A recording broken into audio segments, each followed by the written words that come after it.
अस्सलामु अलैकुम वरहमतुल्लाहि तआला वबरकातुहू। अल्हम्दुलिल्लाह अल्हम्दुलिल्लाहि वकफ़ा वस्सलातु अला इबादिहिल्लज़ीना इस्तफ़ा अम्मा बअद फ़अऊज़ु बिल्लाहि मिनश शैतानिर रजीम बिस्मिल्लाहिर रहमानिर रहीम क़ुल ला अस्अलुकुम अलैहि अजरा इल्लल मवद्दता फ़िल क़ुरबा सदक़ल्लाहु मौलाना अज़ीम व सदक़ रसूलुहुन नबियुल करीम व नहनु अला ज़ालिका लमिनश शाहिदीन व शाकिरीन वल्हम्दुलिल्लाहि रब्बिल आलमीन। अक़ीदत, मोहब्बत, खुलूस, एहतराम, अदब और ताज़ीम के साथ मैं और आप सब अपने और सारी कायनात के आका व दाता ताजदारे मदीना सुकूने क़ल्ब सीना रहमत आलम नूरे मुजस्सम अनीसे बेकसां चारा साज़े दर्दमंदा फ़ख्रे रसूलां जनाबे अहमद मुज्तबा हज़रत मुहम्मद मुस्तफ़ा अरवाहुना फ़िदा सल्लल्लाहु तआला अलैहि व आलिहि वसल्लम की बारगाह में बुलंद आवाज़ के साथ दुरूद पाक की नज़रें पेश कर रहे हैं।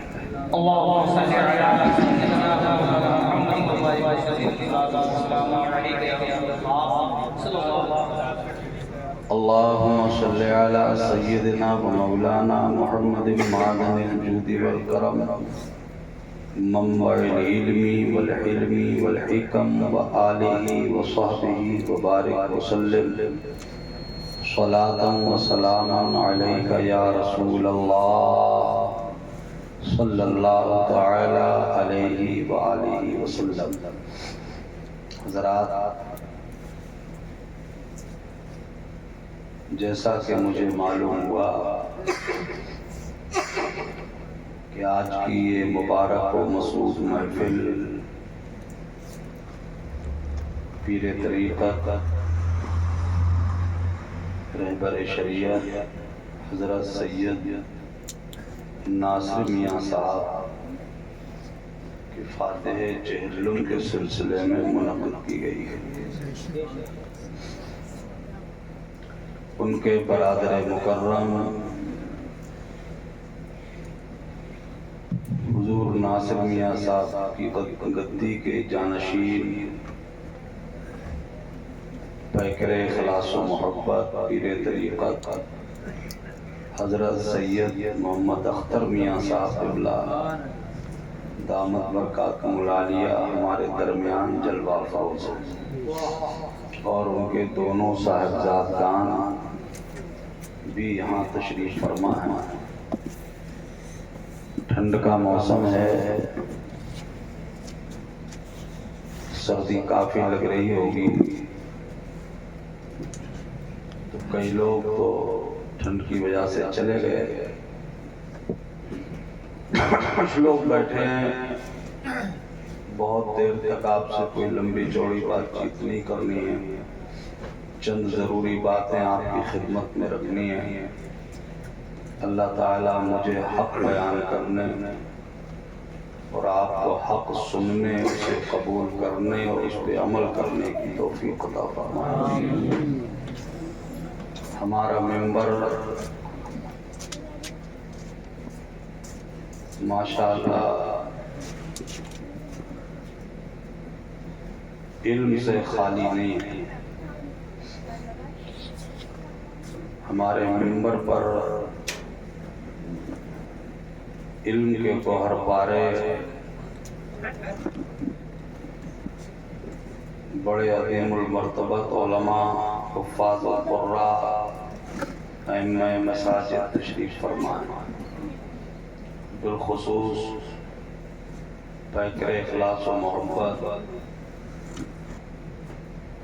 आलिम नबील फाज़िल जलील हज़रत अल्लामा मौलाना मोहम्मद नेमत रज़ा साहब क़िबला खतीब व इमाम मस्जिद हाज़ा,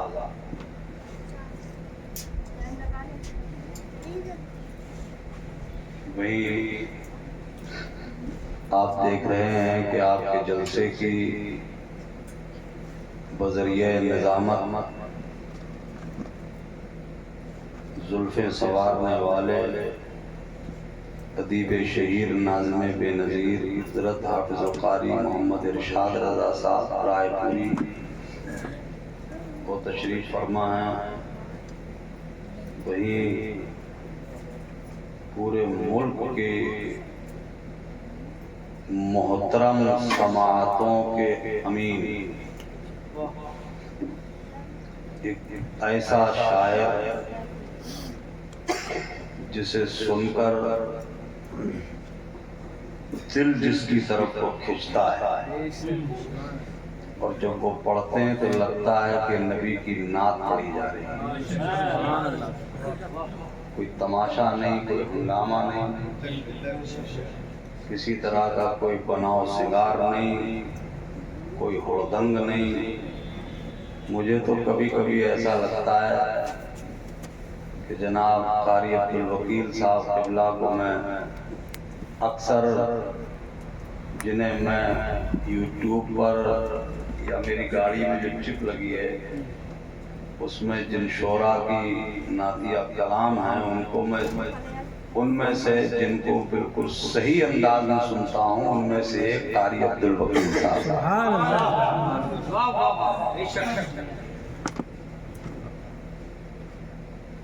वरना आजकल काम धाम बहुत चल रहे हैं, वो सब बताने की जरूरत नहीं है, आप लोग सब जानते ही हो।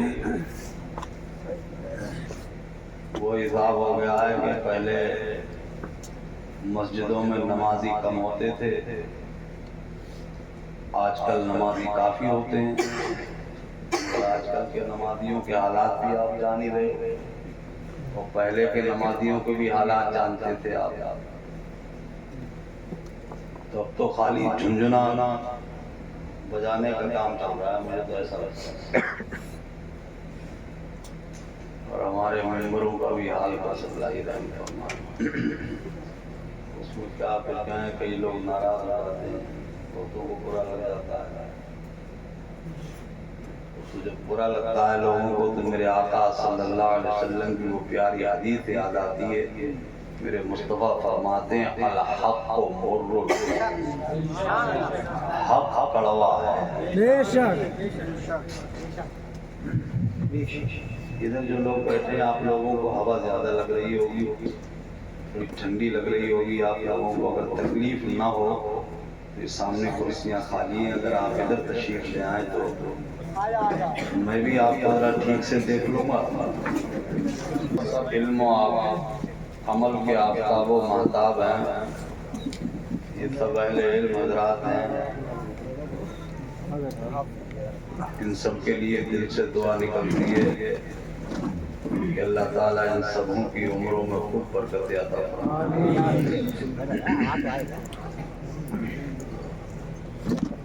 अपने इमामों की, अपने दीनदार लोगों की इज्जत किया करो, इनसे मोहब्बत भी किया करो। देखो हम तो कभी कभी हम लोग तो जलसों में आते हैं तो लोग हमसे मुसाफा भी करते हैं, वैसे भी लोग पैसे देते हैं, जब चलते हैं तो लिफाफा भी देते हैं। इसमें कोई दुआ चोरी की बात नहीं है, मगर अपने मस्जिद के इमाम का ज़्यादा ख्याल रखा। अपने इमामों से भी कभी कभी मुसाफा कर लिया करो।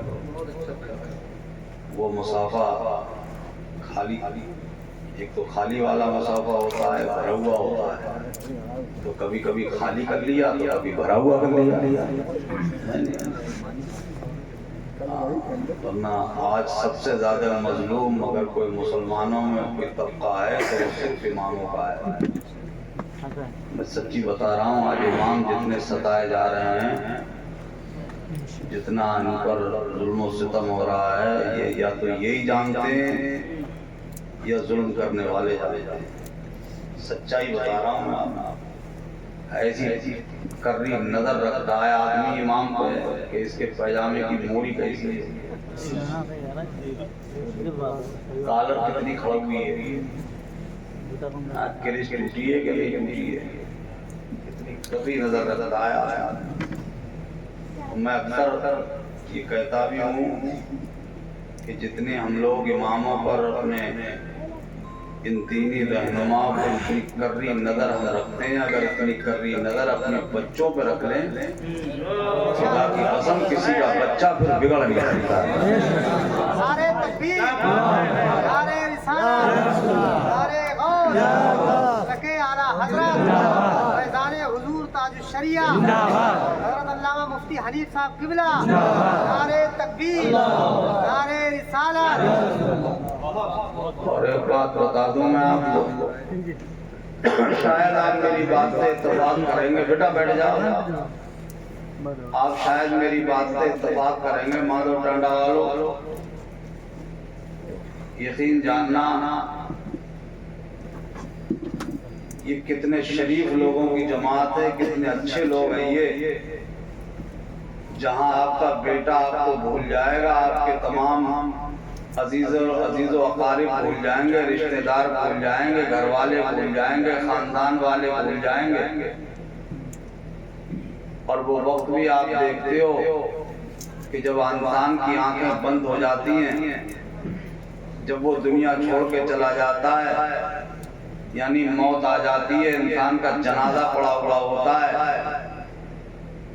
तो ये औलादें जिनके लिए हम सब कुछ करते हैं, रात नहीं देखते, दिन नहीं देखते, सर्दी गर्मी बारिश और समझे आप मौसम का लिहाज किए बगैर, और वो भी हराम और हलाल में तमीज किए बगैर हम दौलत जमा करने, सरमाया जमा करने, माल इकट्ठा करने, दुकान अच्छी बन जाए, मकान अच्छा बन जाए, कारोबार अच्छा हो जाए, बैंक बैलेंस हो जाए, हम सरमाया जमा कर लें, हम प्लाट खरीद के डाल जाएं, हम दुनिया का सारा धन दौलत का जखीरा जमा कर ले, हमारे बच्चों को हमारे बाद कोई परेशानी ना हो, जिनके लिए हम इतनी मुसीबतें उठा करके धन जमा करते हैं। यकीन करना मेरे भाइयों, जब तुम्हारी आंखें बंद हो जाएंगी, जनाजा पड़ा हुआ होगा, तो ये औलादें तुम्हारे लिए कफन बाद में लाएंगी, पहले तुम्हारी बैंक की किताब तलाश करेंगे।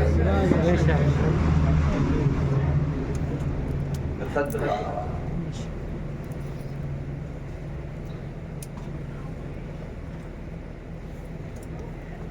और कितनी बार तो ऐसा होगा जब जुमेरात के दिन सूरज गुरूब होने के बाद जुमा की रात के इब्तिदाई हिस्से में तुम्हारी रूहें तुम्हारे बच्चों के दरवाजों पे आकर कहेंगी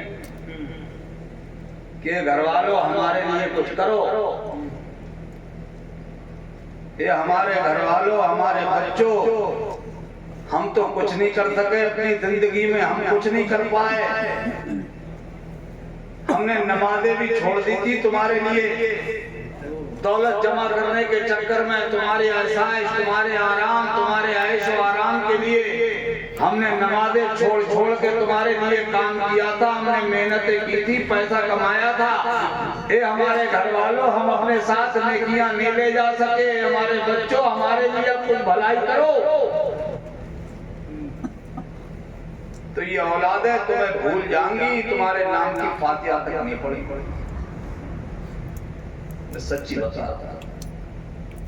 और कभी एक नजर मस्जिद के इमाम पे भी डाल लिया करो, तुम्हारा दम निकलता है, आंखें बंद होती हैं, हम मर जाते, खबर आती है मस्जिद में, इमाम साहब ऐलान कर दो फुला साहब का इंतकाल हो गया है, तुम्हारा बेटा तुम्हारे मरने के बाद उसके मुंह में से एक बार भी नहीं निकलता है, अल्लाह मेरे वालिद का इंतकाल हो गया है, इसकी बख्शिश कर दे। ये तुम्हारी मस्जिद का इमाम है जो नमाज पढ़ करके मुसल्ले पे बैठ के वुजू की हालत में नमाज सजदे करने के बाद अपने मुसल्ले पे बैठ के जब हाथ उठाता है तो तुम्हारा बेटा तुम्हारे लिए दुआ नहीं करता, ये मस्जिद का इमाम है जो तुम्हारे लिए मुसल्ले में बैठ के कहता है ये अलिया पूरा इस्लामी भाई दुनिया छोड़ के चला गया है, ये अलिया में उसकी फंक्शन करते हैं। नारे तकबीर, नारे रिसालत, नारे रिसालत, मसलक आला हजरत फैजाने हुजूर वासिले मिल्लत। ये दुआ देते हैं। माशाअल्लाह। ये रो रो के दुआएं करते हैं, अल्लाह बख्शिश कर दे, मेरा फला भाई गुजर गया। हम उन्हीं की बुराइयां करते हैं।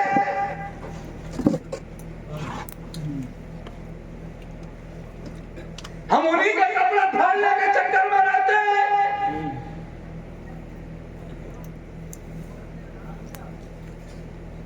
जो जुमा की नमाज पढ़कर साथ है जुमा में, कितनी बाबरकत साथ है वो, जो नमाज जुमा अदा करने के बाद हजारों मुसलमानों की मौजूदगी में तुम्हारे लिए, तुम्हारे कारोबार के लिए, तुम्हारे बच्चों के लिए, तुम्हारे खानदान के लिए, तुम्हारी दौलत और सरमाए की हिफाजत के लिए ये मस्जिद का इमाम मुसल्ले में बैठकर रो रो के अल्लाह से दुआ करता है।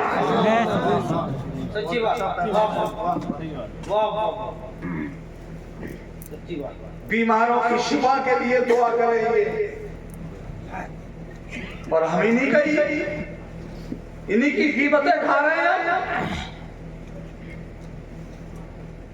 इन्हीं की चुगली में लगे रातों दिन।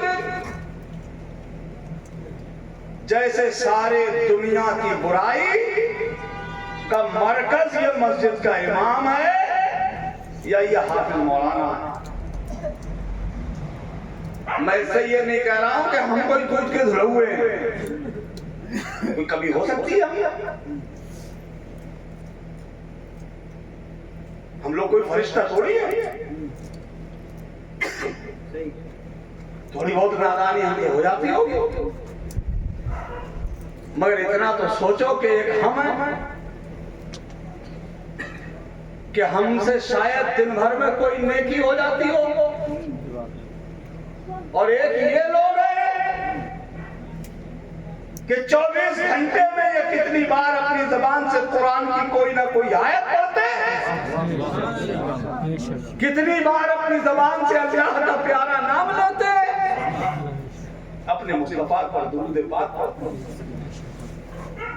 गलती हो सकती है तो जैसे हम अपने आसपास रहने वाले दोस्तों, अहबाब, रिश्तेदार, अजीजों, अकारिब, बाल बच्चों की कुछ कमियों को नजरअंदाज कर देते हैं, ऐसे ही क्या इन लोगों की बात तो जो गलत चीज अगर देख भी लो तो नजरअंदाज नहीं कर सकते।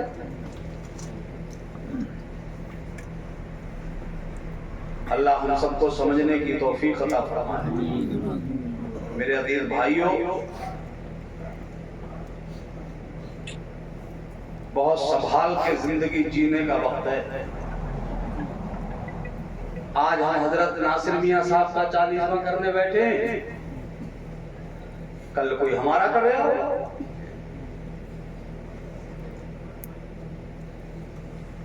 मौत से किसको रुस्तगारी, आज उनकी कल हमारी बारी। मौत तो आएगी नहीं, कोई बचा है मौत से।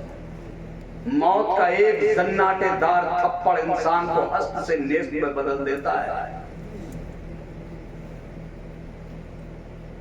इंसान समझता नहीं है, इंसान समझता है कि मैं इस दुनिया में रह रहा हूं तो जैसा हूं ऐसे ही रहूंगा, मुझ में कोई तब्दीली नहीं आएगी, मुझ में कोई बदलाव नहीं आएगा, मैं तो ताकतवर हूं, मेरे बदन में कुव्वत है, मैं सेहतमंद हूं। मारे घमंड के मारे वो जमीन के ऊपर अपने जूतों की बूट मार मार के चलता है,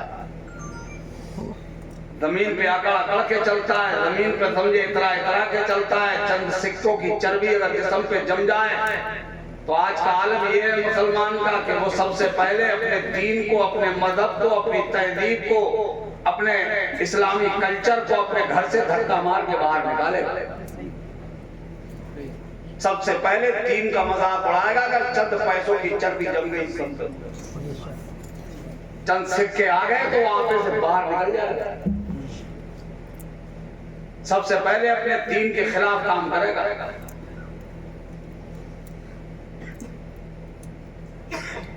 मेरे अजीज भाइयों, जरा गौर तो करो, अपने पिछले वाले जमाने पे नजर डालो, जो हमसे पहले वाले थे, जिनकी मोछों पे चिराग जलते थे, जिनके नाम से इलाके कांपते थे, थर्राते थे, कांपते थे, इलाके लोग उनके नाम से लर्जा बरंदाम हो जाते थे। आज कब्रिस्तान में जाया करो, इसीलिए अल्लाह के नबी ने कब्रिस्तान में जाने के लिए फरमाया है कि कभी कभी कब्रिस्तान जाया करो ताकि तुम्हें मौत याद रहे।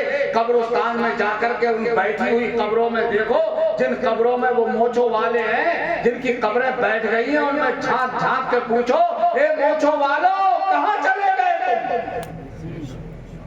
कहाँ चला गया तुम्हारा रोब और दबदबा? कहाँ चली गई तुम्हारी दहशत? कहाँ चला गया तुम्हारा घमंड? अल्लाह अकबर। उन बैठी हुई कब्रों से जो रूह का आलम है, उस बैठी हुई कब्र से हमें कुछ ना कुछ इबरत मिलेगी और वो हमें सबक देगी कि दुनिया वालों, देख लो अल्लाह की कुदरत का करिश्मा देखो। जिस अल्लाह ने मुझे शान और शौकत दी, सतवत दी, अल्लाह ने कुव्वत दी, उसी अल्लाह ने आज मुझे मिट्टी में मिलाया। ये ध्यान रखना चाहिए आदमी कि एक दिन हमें भी मनो मिट्टी के नीचे दफन कर दिया जाए। चार आदमी कांधे पे लाद के ले जाएंगे, मनो मिट्टी के नीचे दफन करके चले आएंगे। कौन आएगा वहां दिल बहलाने? आज हम 12x12, 14x12, 14x16 इतने बड़े बड़े कमरों में, स्पंज के गद्दों पर, एयर कंडीशन रूम में ऐशो आराम की जिंदगी जीते हुए हम कमरों में सोते हैं। अगर एक लम्हे के लिए लाइट चली जाए, तारीकी हो जाए, अंधेरा हो जाए, दिल घबराने लगता है, घबराहट होने लगती है, वहशत होने लगती है, इंसान बेचैन हो जाता है, घर में से निकल के बाहर को आ जाता है, थोड़ी सांस ले लूं। इतने लंबे चौड़े मकानों में, घरों में, कमरों में हमारे दिलों में दहशत पैदा हो जाती है। मगर कभी ये भी सोचा है कि वो इतना लंबा चौड़ा घर नहीं होगा, 2 फीट चौड़ी, 5 या 6 फीट लंबी, इधर सर टकराए दीवार से, उधर पैर लगे दीवार से, इधर ये हाथ लगे दीवार से, इधर हाथ लगे दीवार से, जहां कोई गंगा नहीं, जहां कोई रोशनी नहीं, वो टुकड़ा, वो छोटा सा घर, अंधेरी कोठरी में हमारे घर वाले, आपके घर वाले, हमारे रिश्तेदार, आपके रिश्तेदार, सबसे सब ले जाके हमें वही छोड़ आएंगे। कौन आएगा वो हमारा दिल बहलाने के लिए? कौन आएगा हमारे सीने पे तसल्ली का हाथ धरने के लिए? कौन आएगा? कोई माधोपुर वालों, अगर मेरी बात आपको लग जाए तो अपने दामन में बांध के ले जाना। अल्लाह के प्यारे नबी ने फरमाया, जहां तुम्हारा बेटा नहीं आएगा, बाप नहीं आएगा, खानदान वाले नहीं आएंगे, रिश्तेदार नहीं आएंगे, अजीज़ व अकारिब नहीं आएंगे, उस वहशत और तारीकी कब्र में, तुम्हारे उस छोटी सी कोठरी में तुम्हारा दिल बहलाने कोई और नहीं आएगा। हाँ, तुम्हारी कब्र में अचानक उजाला हुआ, कब्र बुक्काए नूर बना दी जाएगी, रोशनी से मुनव्वर हो जाएगी कब्र। उसी कब्र में एक नूरानी शक्ल वाला आएगा, उस कब्र में लेटे हुए मुर्दे के दिल पे, सीने पे तसल्ली का हाथ धरेगा और कहेगा, हे कब्र में आराम फरमा मेरे भाई, मैं तेरे सीने पे तसल्ली का हाथ धरने आया हूँ, परेशान ना हो, घबराओ नहीं, मैं तुम्हारा दिल बहलाने आया हूँ। ये घबरा के पूछेगा, मेरा बेटा तो नहीं आया, मेरा भाई भी मेरा साथ छोड़ गया, मेरे घर वाले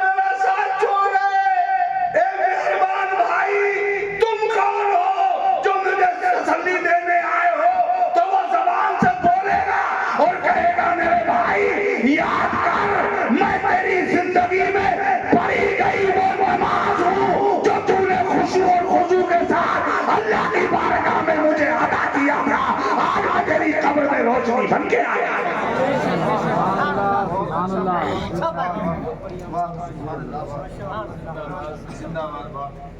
जिन नमाजों को आसानी से छोड़ देते हो, ये नमाज आएगी तुम्हारी और मेरी कब्र में रोशनी करने में।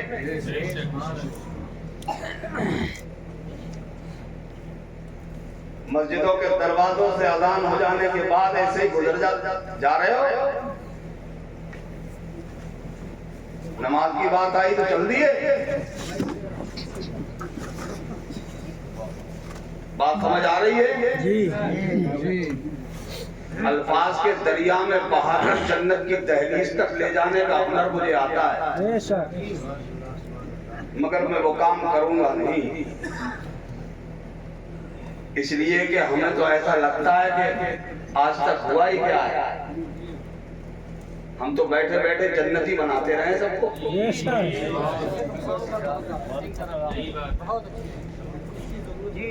जलसे करो, एक आध नारा लगाओ, समझे आप, बहुत भोगे जन्नत।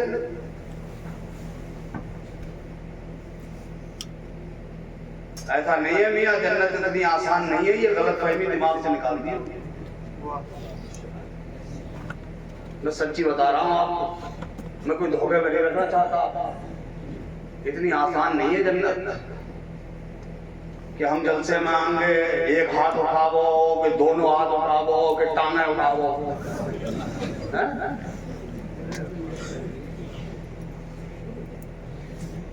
अरे संजीदगी से बैठ के आराम से भी सुना जा सकता, कोई जरूरी है उधम काट के सुनो?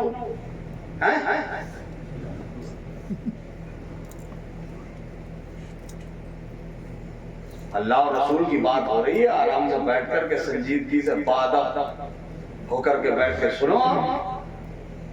इसीलिए अच्छे भले लोगों ने जलसों में आना भी छोड़ दिया, पढ़े लिखे तबके ने जलसों में आना बंद कर दिया। मैंने अपनी कानों से सुना। मैं एक बार मस्जिद से नमाज पढ़ के निकल रहा था, हमारे गांव में कुछ संजीदा लोग बैठे थे एक जगह, वो आपस में जिक्र कर रहे थे जलसे वाली बात। तो एक साहब बोले हमने तो जलसों में जाना ही बंद कर दिया। तो दूसरे बोले क्यों नहीं जाते? बोले यार क्या जाए, क्या जाए जलसों? एक हाथ उठाओ, दोनों उठाओ, बोले नहीं उठा रहे तो जलील करते हैं। कि एक हाथ दिया हो तो एक उठा लो, दोनों दिए हो तो दोनों उठा लो, कि तुम्हारे इनमें खारिज नहीं करेगी, कि टूटने नहीं। बात है।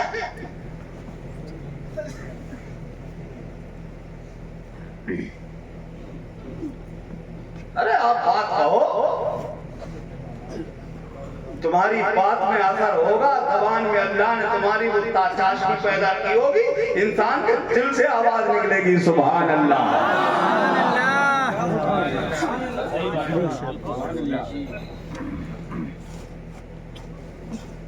तुम यहाँ ये जन्नत को इतना आसान मत समझो ना।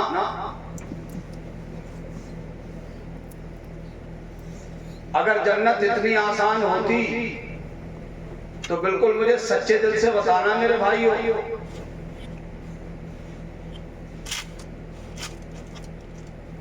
शहजादे मौलाए कायनात सैयदुल शुहदा इमाम अली मकाम सरकार इमाम हुसैन अला जद्दही अलैहिस्सलाम, वो भी मदीना शरीफ में 2-4 नारे लगा लेते, बात खत्म हो जाती। और जब मदीना छोड़ के मक्का शरीफ में आए थे तो खाने काबा का गिलाफ पकड़ के नारा लगा लेते, बात खत्म हो जाती। मक्का छोड़ के कूफा के रास्ते पे चले थे, नारे लगा लेते, काफी बात हो जाती।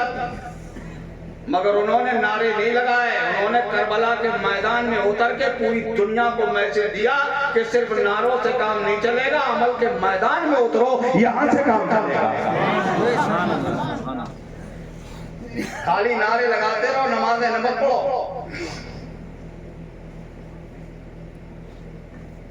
तो खाली नारे, ये खोखले नारे काम नहीं करेंगे। हमारे इमाम की तो हयात तैयबा ये बताती है, उनकी जिंदगी ये बताती है कि 56 साल की उम्र है, 3 दिन के भूखे और प्यासे हैं, सुबह से लेके सूरज ढलने तक सगे बेटों, सगे भतीजों, सगे भांजों, सगे भाइयों, दोस्तों, अहबाब के लाशें उठाते उठाते जिसके बाजू छल हो गए हो। पहले वो खूनीन मंजर अपनी निगाहों के सामने तो लाओ, करबला की वो तपती हुई रेत जिसने दिन भर लाशें उठा उठा के अपने खैमे के करीब लाके ढेर लगाया और दोपहर ढलने के बाद, सूरज ढलने के बाद खुद घोड़े पे सवार होकर जब मैदान में उतरो तो दुश्मन का लश्कर आपके बदन को तीरों से, बर्छियों से, भालों से, पल्लवों से जख्मी करता है। इतना बदन जख्मी होता है कि खून का आखिरी कतरा भी निकल के करबला की रेत में खुश्क हो जाता है। आंखों के नीचे अंधेरा आ जाता है, घोड़े पे ठहर नहीं सके, नीचे तशरीफ ले आए और करबला की जमीन पे आए। दुश्मन खंजर लिए खड़ा है, तलवार लिए खड़ा है, सर काट देंगे, सर सन से जुदा कर देंगे, सर कलम कर दिया जाएगा। ऐसे आलम में वो रसूलुल्लाह का बेटा, वो हजरत मौलाए कायनात का शहजादा सैयदा फातिमा का लगते जिगर ऐसे वक्त में भी आखिरी लम्हों में अपना सर सजदे ही पे रखता है। समझाए कभी इस अजमत को? सजदे में सर रखा हुआ है ऐसे आलम। क्या ये हमारे लिए मैसेज नहीं है, हमारे लिए पैगाम नहीं है? हम तो इतनी आसानियों से मस्जिद के दरवाजे से निकल जाते हैं।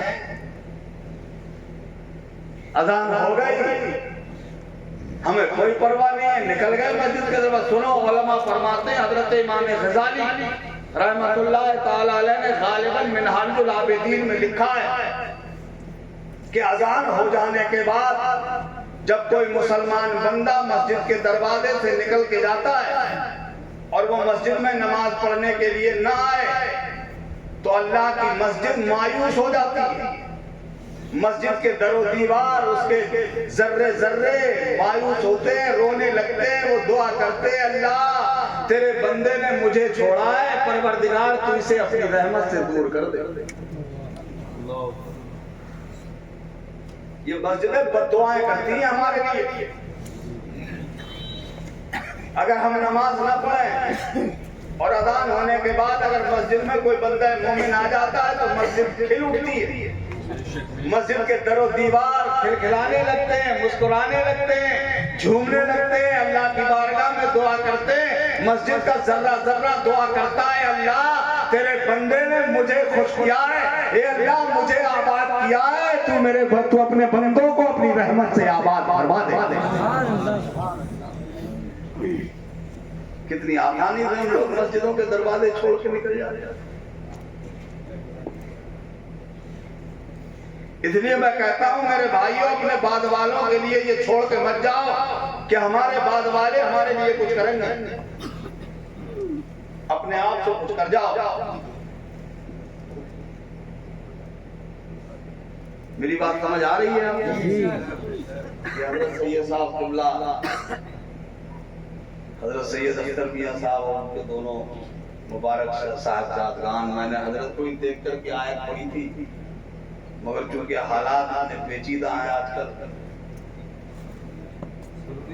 ये चंद मैं जरूरी बातें आपके सामने रख रहा हूँ।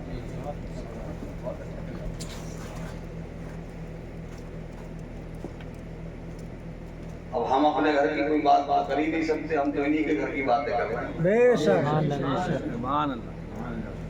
अल्लाह अकबर। मुझे याद आता है किसी ने बताया था कि सरकार मुफ्ती आजम, सुभान अल्लाह बोलेंगे, है कुतुब आलम सरकार मुफ्ती आजम रहमतुल्लाह ताला अलैह, आज भी हजारों मुरीद तुम्हें मिलेंगे मेरे मुफ्ती आजम के। खुदा की कसम ये मेरे मुफ्ती आजम का फैजान है। आज जहाँ भी कोई मुफ्ती आजम का मुरीद मिलेगा उसका चेहरा तुम्हें आलिम जैसा दिखेगा। इंतहाई मुतसल्लिफ सुन्नी, बहुत कट्टर सुन्नी दिखेगा। हाँ बिल्कुल, पूरे शहर में अकेला हो तो अकेला ही रहता है। ये मेरे मुफ्ती आजम का फैजान है।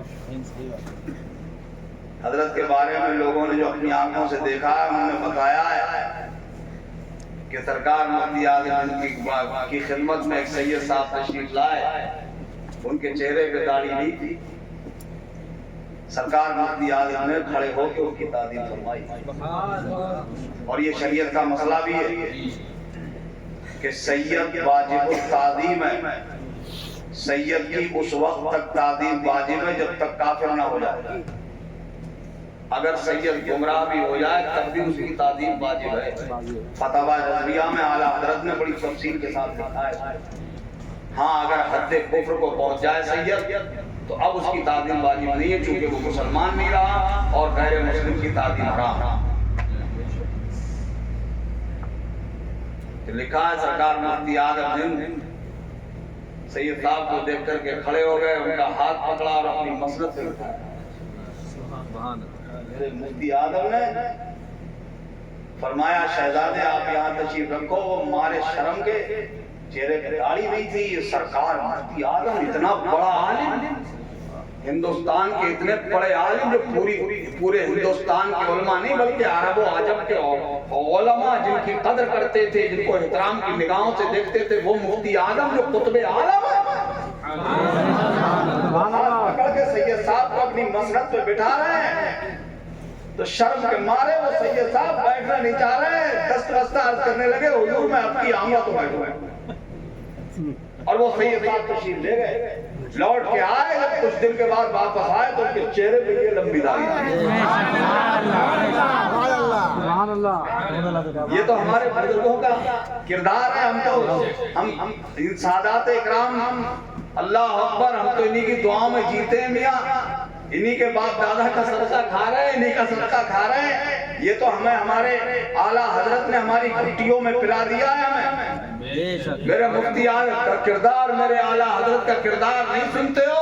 मेरे आला हजरत ने क्या क्या लिखा है, कैसे आकाओं का बंदा बोल वाले मेरी सरकारों के।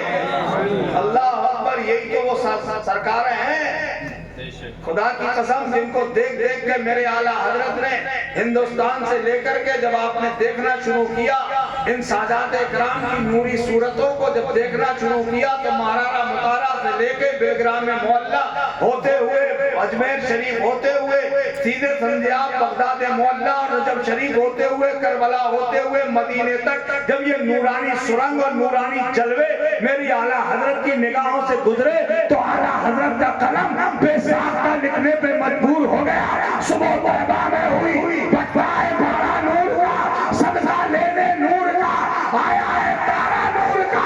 और या रसूल अल्लाह, तेरी नस्ल पाक में है बच्चा बच्चा नूर का। तू आया है नूर, तेरा सब सराहना नूर।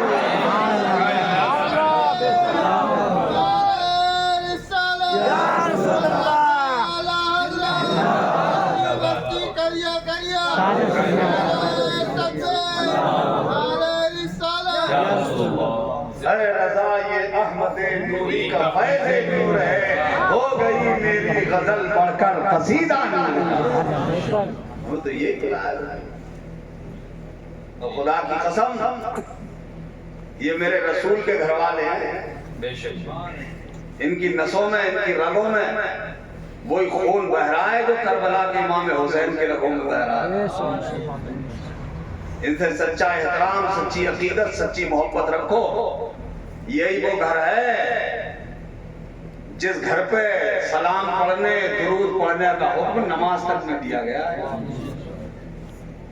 इन्हें किसी वक्त भी भूलो मत, है याद रखो, ये रसूलुल्लाह के घर वाले हैं। किसी आप नमाज में अपने बाप को याद मत करो, अपनी माँ को याद मत करो, अपने खानदान वालों को याद मत करो। जब नमाज में तशahhud में पढ़ोगे तो नबी के घर वालों को याद करना पड़ेगा।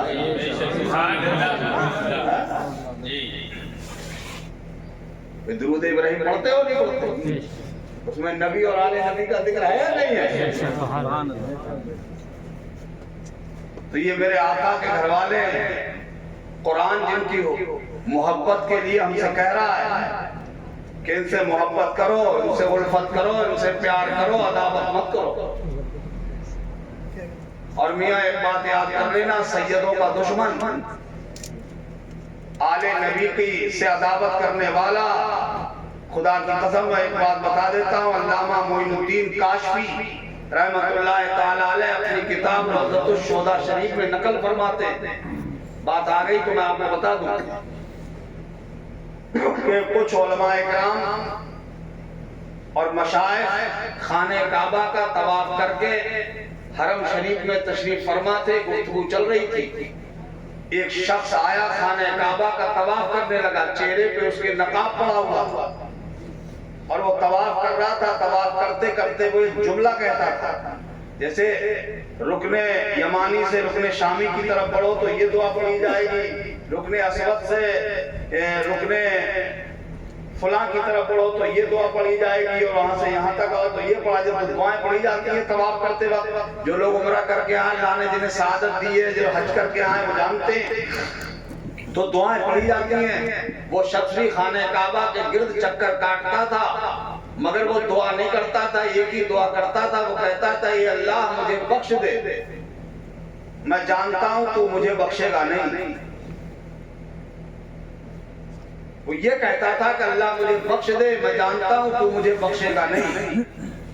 ये कहता जाता था, तवाफ करता जाता था, कहता जाता था, तवाफ करता जाता था। उलमा और मशाइख ने जब उसकी बातें सुनी तो उसे पकड़ लिया और कहा कि कमबख्त क्या बक रहा है तू अल्लाह के घर में, तू अल्लाह की रहमत से मायूस हो गया, ना उम्मीद हो गया अल्लाह की रहमत से, तू जानता नहीं है कि अल्लाह की रहमत लामहदूद है, ला हद्दा लहू वला निहाया लहू, उसकी कोई हद नहीं है, उसकी कोई इंतहा नहीं। और तू ऐसी बातें कर रहा है, तेरे गुनाह महदूद होंगे, अल्लाह की रहमत लामहदूद है। वो बैठ गया, बैठ के कहने लगा, ये उलमा और मशाइख इज़ाम की जमात आप ठीक कह रहे हैं, मगर आप पहले ये तो मालूम कर लीजिए मैं हूं कौन। फरमाया कौन है तू? कहने लगा मैं वो हूं कि जिन्होंने करबला के मैदान में नबी और आले नबी की औलाद पर कोई ऐसा जुल्म नहीं था जो जायज न रखा हो। हमने करबला में हुसैन और उनके घर वालों को सताया था, और जब हमने उनके सर काट लिए और नेज़ों पे बुलंद करके हम उनके सरों को लेकर दमिश्क जा रहे थे, रास्ते में हमारे सरदार को खबर मिली कि काका नाम के एक मुहिब्बे अहले बैत हैं, वो शोहदा के सरों को छीन लेना चाहते हैं, शबखून मार कर रात को हमला करके वो सब सरों को छीन लेना चाहते हैं। तो हमने ये मशवरा किया था कि दिन में तो नेज़ों पे चढ़ाओ सरों को, और जब रात का वक्त आ जाए तो एक संदूक बनवाया था, उस संदूक में शहीदों के सरों को रखते थे और ताला लगा देते थे। लश्कर से दूर 50 पहरेदारों की निगरानी में उन संदूकों को रखते थे। सुबह होती थी फिर नेज़ों पे टांग लेते थे। कहिए हमने तरतीब निकाली थी और इस तरह से हम काफिले को लेकर चल रहे थे। वो कहता है कि एक जगह हम लोग ठहरे,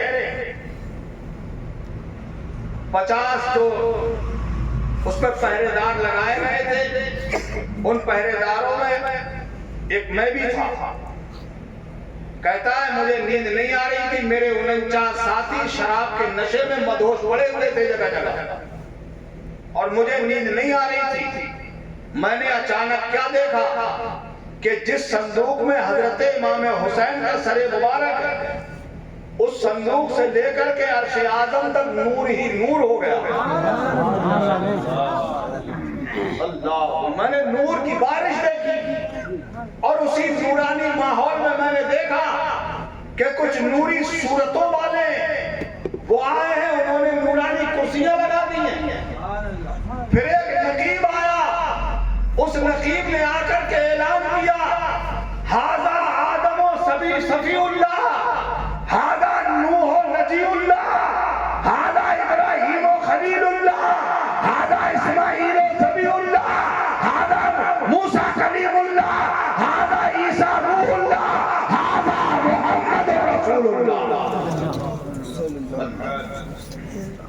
वो ऐलान करता और कहते हैं, लिखा है किताब में कि वो नकीब जिस नबी का नाम लेता था वो नकीब आकर के उस नूरी कुर्सी पे जलवा फरोज हो जाता। वो नबी उसी कुर्सी पे आके जलवा फरोज हो जाते। यहाँ तक के तमाम अंबिया इकराम उन नूरानी कुर्सियों पे आके तशरीफ फरमा हो गए।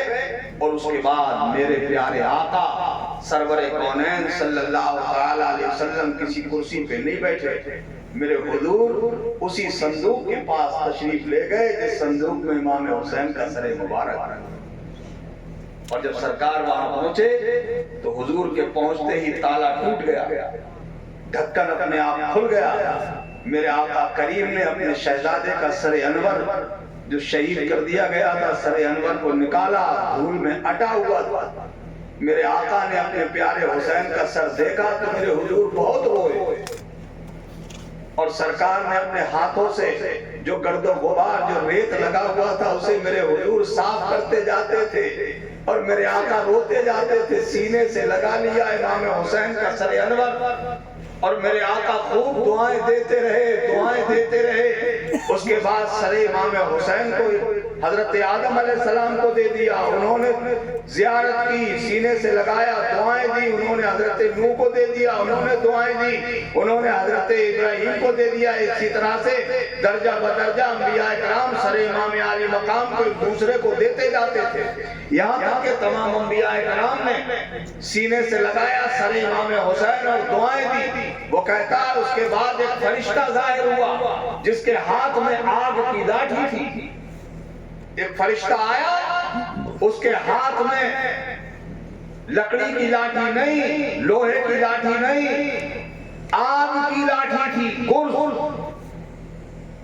और वो आग की लाठी लेकर जब आगे बढ़ा, मेरे 49 साथी जहां जहां पड़े थे वो जिसके लाठी मारता था वो वहीं पर राख का ढेर बना।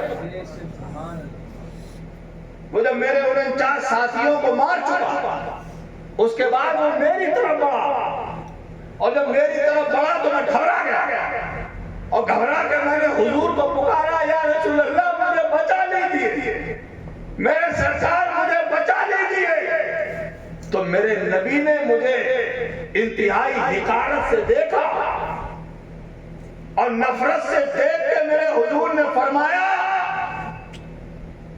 दूर हो जा जालिम, ला गुफरानक अल्लाह, अल्लाह तेरी बख्शिश न करे। तो मैं जो कह रहा हूं कि अल्लाह मुझे बख्श दे, मैं जानता हूं तू मुझे बख्शेगा नहीं। उसकी वजह यह है कि अल्लाह मेरी बात मानेगा या अपने महबूब की।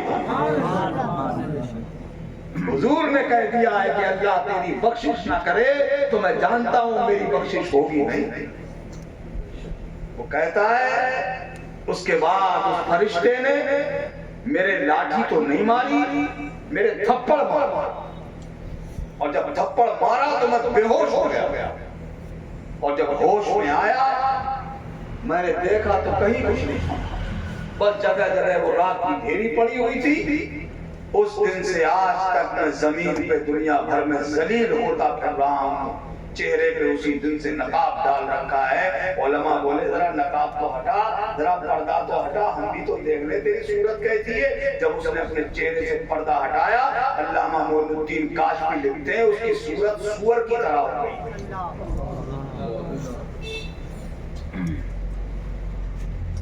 ये अंजाम है रसूलुल्लाह के घर वालों से दुश्मनी करने वालों से,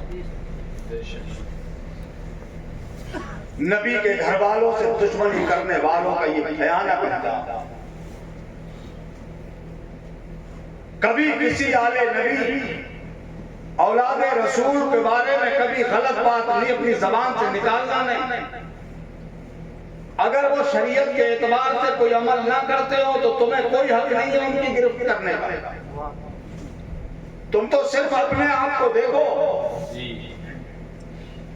बात जगह ऐसा होता है कि कई लोग हमसे ही कहने लगते हैं कि साहब वो फलां साहब सैयद साहब हैं, वो ऐसा करते हैं, वैसा करते हैं, वैसा करते हैं। अरे वो करते हैं, उसका हिसाब वो देंगे, तू थोड़ी देगा। हर शख्स को अपना हिसाब खुद देना है। मेरा हिसाब मौलाना नियामत साहब थोड़ी देंगे, ना इनका मैं दूंगा। इन्हें अपना देना है, मुझे अपना देना है, सैयद साहब को अपना देना है, सबको अपना अपना हिसाब देना है। तो हम दूसरे की क्यों पता करें? हम तो अपने आप को देखेंगे, हम कैसे बचेंगे। आदमी आजकल अपने आप को नहीं देख रहा है, ना दूसरों पर उंगली उठी हुई है, ना अपने आप को देख रहा है, ना अपने बच्चों को देख रहा है। और सही बात यही है मेरे भाइयों के, जो हमारी नई नस्ल है, ये हमारा नया जनरेशन है, ये हमारी नई नस्ल, हमारी नौआबादी, अगर इसे ऐसे ही आपने आवारा छोड़े रखा, अगर इस पे नजर नहीं रखी तो बहुत पछताओगे आप।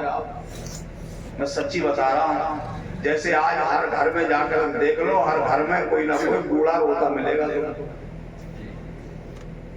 आज घरों में बुजुर्गों की इज्जत सलामत नहीं है। बूढ़ी माँ अलग रो रही है, बूढ़े बाप अलग रो रहे हैं। खुदा की कसम, मैंने अपनी आंखों से देखा है मस्जिद के हुजरों में बैठ बैठ के अपनी कौम के बूढ़ों को रोते थे। मस्जिद के इमाम के पास बैठ के अपनी दिल की कहानी सुनाते, अपना दर्द दिल उनके सामने रखते हैं। वो जानते हैं हम किसके सामने रोएं, किसे जाके बताएं। दुनिया वाले तो हमारा इस्तेजा करेंगे, टिट्टा करेंगे, मजाक बनाएंगे। दुनिया वाले तो हमारा कह करके तालियां बजाएंगे। इसलिए वो दुनिया वालों के सामने नहीं रोते, मगर वो मस्जिद के इमाम के पास बैठ के इसलिए रोते हैं, वो जानते हैं कि मेरी मस्जिद का इमाम मेरी बातों का अमीन है, ये मेरी बातें किसी और से जाके कहेगा नहीं। इसलिए वो मस्जिद के इमामों के पास बैठ कर रोते हैं। आप घरों में जाके देख लो, हर घर में बूढ़ी माँ रो रही है। कौन रुला रहा है?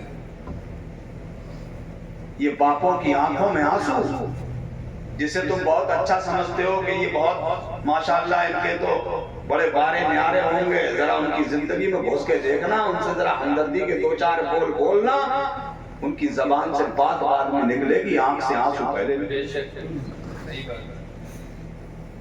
कौन रुला रहा? जिस उम्र में मेरे कौम के बुजुर्गों की आंखों से गुलाब के फूल खिलना चाहिए थे, उन आंखों से आंसू बह रहे हैं। और शायद आज के बच्चे ये समझते हैं कि हम माँ बाप को दुख देके, माँ बाप को परेशान करके, माँ बाप की न सुन के, माँ बाप की बेइज्जती करके हम कोई आसमान तोड़ जाएंगे। कोई तीर मार दिया तुमने,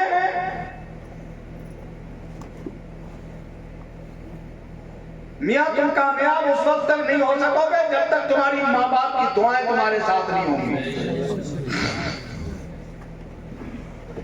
एक बात बड़ी गारंटी के साथ कह के जा रहा हूं माधोपुर वालों,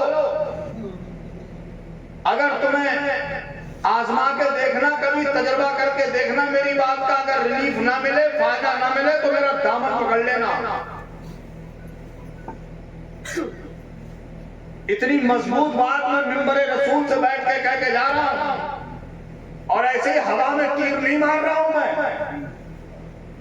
कभी तजर्बा करके देखना, आजमा के देखना मेरी बात। अगर तुम कभी किसी मुसीबत में फंस जाओ, किसी परेशानी में गिरफ्तार हो जाओ, और तुम्हारी वो परेशानी दूर ना होती हो, तुमने पूरी दुनिया में चक्कर काट लिया हो, लोगों के पास रिलीफ के लिए गए हो, मदद के लिए गए हो, दुनिया ने तुमसे हाथ खड़े कर लिए हो, कोई तुम्हारा सहारा बनने को तैयार ना हो, सारे दरवाजे तुम पे बंद हो जाए, तुम चारों तरफ से मायूस हो जाओ, तुम्हें हर तरफ अंधेरा ही अंधेरा दिखाई देने लगे, तुम्हारा कोई मुनिसो मददगार ना हो, तुम्हें कोई साथ देने वाला ना मिले, अगर ऐसे वक्त में जब तुम अपने आप को बेसहारा महसूस करो, अगर ऐसे वक्त में तुम्हारी माँ जिंदा है, अगर तुम्हारा बाप जिंदा है, तो रात के अंधेरे में अपनी माँ के पास चले जाना और अपनी माँ का पैर पकड़कर, ये माँ का तलवा चूम कर और रो के अपनी माँ से कहना, माँ तेरा बच्चा मुसीबत में फंस गया है, ए माँ मेरे लिए अल्लाह से दुआ कर दे। खुदा की कसम तेरी बूढ़ी माँ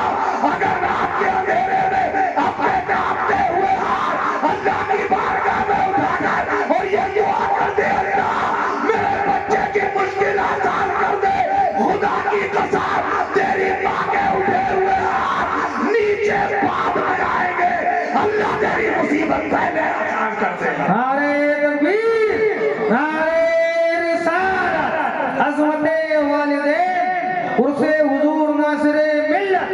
वाह वाह, क्या क्या बेटा थोड़ा इसका आवाज ठीक कर दो, ये आवाज बहुत पकड़ रहा है, हम कह नहीं रहे हैं। पता नहीं कौन सा वाला ऐसा बटन है इसको समझो है। अगर माँ जिंदा ना हो तो अपने बाप के पास जाना, बाप की चारपाई पर उनकी बाली पर बैठ जाना, उनका हाथ पकड़ के चूमना और बाप से कहना अब्बा बड़ी मुश्किल आ गई है, कर दो ना दुआ। और तेरा बाप उस रात में अपनी सफेद दाढ़ी पकड़कर अल्लाह की बारगाह में दुआ करे, मेरे मालिक तेरे महबूब ने कहा था कि अल्लाह ताला सफेद बाल वालों से हया फरमाता है। ए परवरदिगार तू मेरी सफेद दाढ़ी की लाज रख ले और मेरे बच्चे की मुश्किल आसान कर दे। खुदा की कसम तेरे बाप की दुआ बाबे इजाबत इलाही से टकराएगी और अल्लाह तेरी दुआ तेरी मुसीबत को आसानी में बदल करके देखना। कभी आजमा के देखना, तजर्बा कर। मगर ये काम होगा उसी वक्त जब तुमने माँ बाप के दिल में कुछ गुंजाइश छोड़ी होगी। तुमने तो उनका कलेजा पहले ही फाड़ दिया है, तुमने उनका दिल इतना टुकड़े टुकड़े पहले ही कर दिया है। इस दिल में तुमने इतनी गुंजाइश नहीं छोड़ी। आलम ये है आज माँ बाप जिस औलाद पे नाज करते हैं और उसी औलाद की जब शादी कर देते हैं माँ बाप, तो यही औलाद शादी हो जाने के बाद, बीवी घर में आ जाने के बाद गया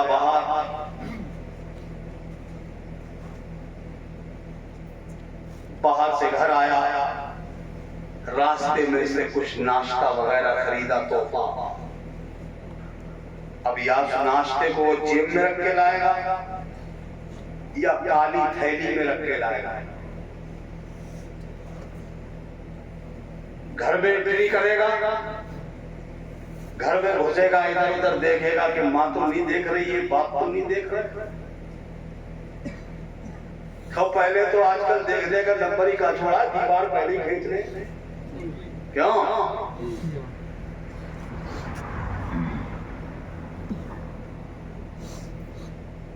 माँ बाप की सूरत न देखें, दीवार खींच लो।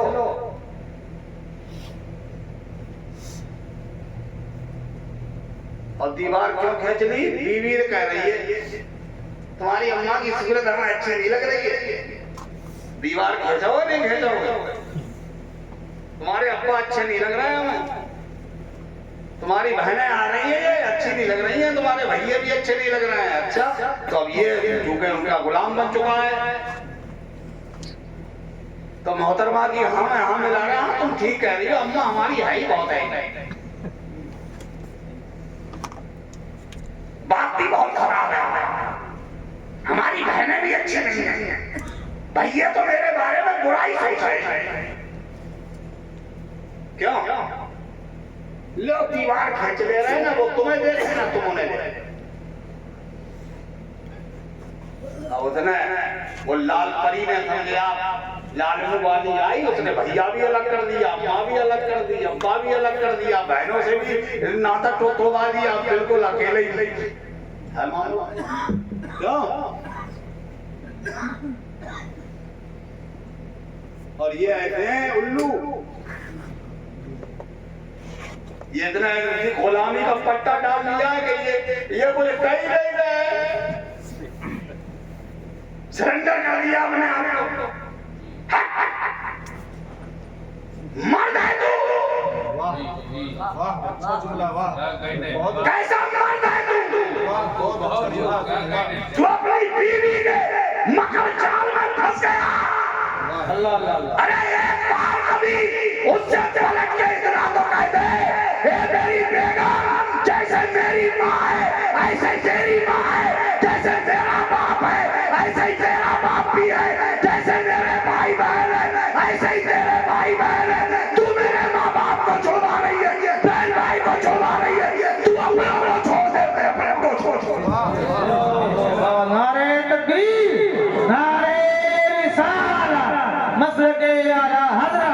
अल्लामा मुफ्ती हनीफुल कादरी साहिब किबला, बहुत प्यारा पैगाम, वाह वाह, जिंदाबाद जिंदाबाद। है हिम्मत है। अब कई लोग सोच रहे होंगे मोड़ा धाम लोग तो पता नहीं घर में लड़ाई करवा देंगे।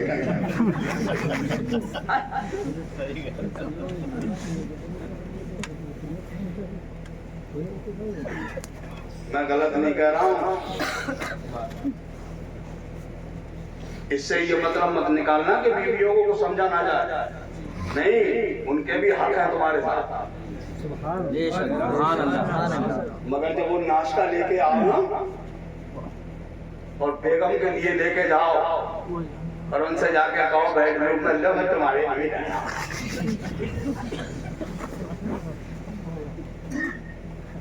अम्मा ना देखे बाप ना देखे, जिस माँ बाप से छुपा के लेके जा रहे हो, एक मिनट के लिए कभी तन्हाई में, एक लम्हे के लिए अपने दिमाग में ये भी तो सोचो, जिस माँ बाप से तुम छुपा के लेके जा रहे हो, ये वो माँ बाप है तुम्हारे जिस माँ बाप ने पूरी जिंदगी तुम्हें छोड़ के कभी एक लुकमा तक,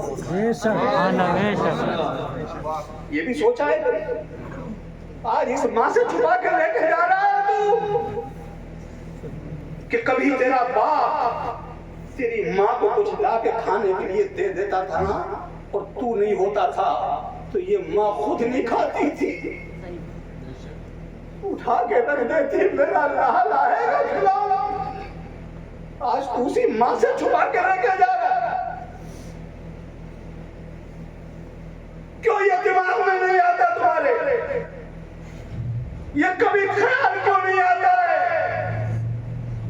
आज माँ बाप के दिलों को दुखा दुखा कर तुम कामयाबी का राज पाना चाहते हो, हरगिज़ नहीं। और मैं गारंटी के साथ कहकर जा रहा हूँ, तू अपनी माँ के दिल को खुश कर दे, अपने बाप को राजी कर ले, मेरा अल्लाह मुझसे राजी हो जाए।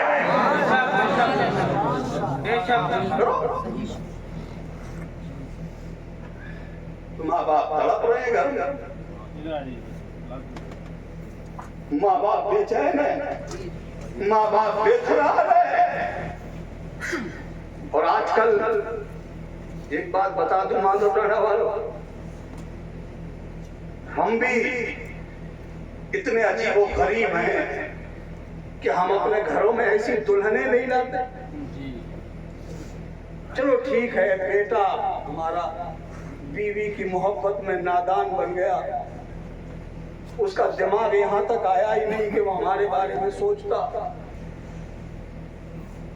तो कम से कम बीवी को इतना सलीका हो कि मेरा शौहर चलो मेरी मोहब्बत में ले आया तो मैं अपने शौहर को समझाऊं और बीवी ये कहे कि मेरे सरताज बहुत अच्छा किया आप लाए, बहुत बहुत शुक्रिया आपके लाने का, आपका तोहफा मुझे कबूल है, मगर एक काम करो, चलो हम तुम दोनों इसे एक ट्रे में सजाएं, तुम भी चलो मैं भी चलूं, जो नाश्ता तुम मेरे लिए लाए हो ना, इस नाश्ते की हकदार मुझसे पहले तुम्हारी माँ है,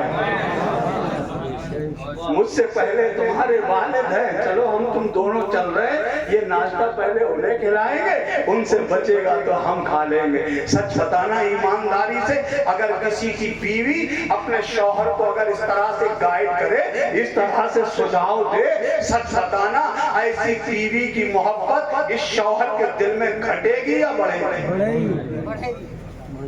इस बीवी की इज्जत इस शौहर की नजरों में घटेगी या बढ़ेगी? अगर समझदार शौहर हुआ तो बीवी से कहेगा, बेगम आज तुमने मेरा दिल ही नहीं जीता, मेरी जिंदगी जीत ली है। मगर आज हमारे घरों में ऐसी दुल्हने का, हम ऐसी बीवियां लाते ही कहाँ, हम तो परकटी लाते हैं। हम अच्छे भले रिश्ते ही नहीं ढूंढते, हम तो दौलत वाले ढूंढते हैं, पैसे वाले। माल कहाँ ज्यादा मिलेगा? क्यों भैया? अरे बोलो यार, बात सही है गलत है? हजरत अल्लामा मौलाना नेमत साहब किबला को किसी ने कह दिया कि हजरत मेरी बेटी सियानी हो रही है, कोई रिश्ता भला हो तो हमसे जुड़वा देना। और आजकल आलम यह है कि जिस बाप का लौंडा थोड़ा बहुत सही से कमाने लगा ना, तो उस बुढ़े के भी पांव जमीन पे नहीं लग रहे, वो भी आगे से बाहर है, वो सीधे मुंह बात करने को तैयार ही नहीं। और वो कभी आ गया हजरत ने पकड़ दिया है इनका बेटा तो बहुत अच्छा माशाल्लाह कमाता कमाता है। और अल्लामा नेमत साहब ने कहा चाचा बात सुनो, वो एक रिश्ता आया है, रिश्ता करोगे? तो अभी सीधे मुंह बात, सीधे मुंह बात। अब करवा के पकड़ दिया मौलाना ने, बताओ यार करोगे रिश्ता? तो वो और कुछ और नहीं पूछेगा, सबसे पहले ये पूछा मौलाना साहब कर तो लेंगे, ये बताओ पार्टी कैसी है? पार्टी का मतलब समझ रहे हो? सब समझ रहे हैं।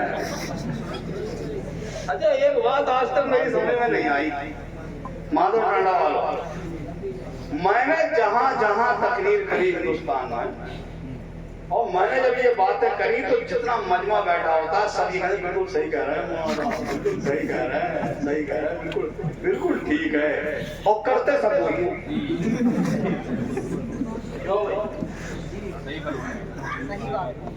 अच्छा ये सुन कर मानेगा कौन?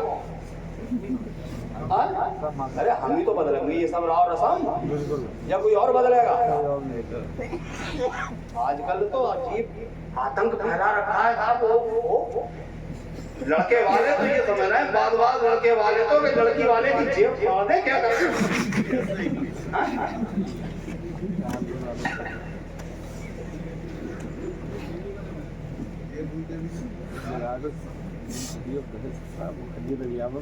अरे शादी से पहले ही शादी,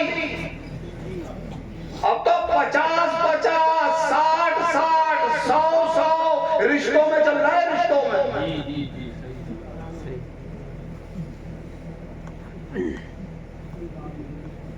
सौ आदमी 50-50, 60-60 रिश्ता लेकर जा रहा है।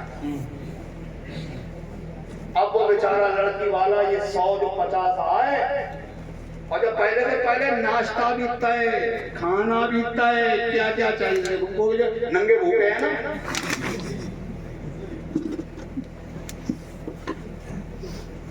अरे आलम तो देखो, और जितने आएंगे तो लड़की वाला इन्हें पहले तो ठुसाए, फिर इन्हें जोड़ा भी दे,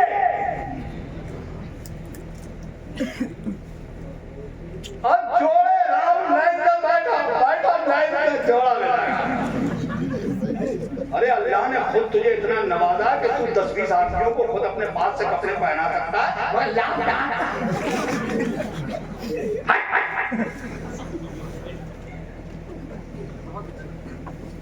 एक लड़की का बाप अपनी बेटी की शादी के मौके पर रिश्ता कर रहा है, तुम्हें जोड़ा दे रहा है, तुमको लेते हुए शर्म नहीं आती? तुम्हें चाहिए तो ये था कि जोड़ा न लेते, अपनी जेब में हाथ डालते, अल्लाह जैसे तुम्हें तौफीक दे उस हिसाब से 10,000, 100-500 रुपए निकाल कर बेटी के बाप को देते और कहते जाओ मेरे भाई तुम शान से बेटी की शादी करो, तुम्हारी बेटी की शादी में मेरी तरफ से ये मदद है। नारे तकबीर, नारे रिसालत, वाह वाह, बहुत अच्छे बेटा, वाह वाह वाह, जिंदाबाद जिंदाबाद। और जोड़े ले रहे लाल जोड़ा,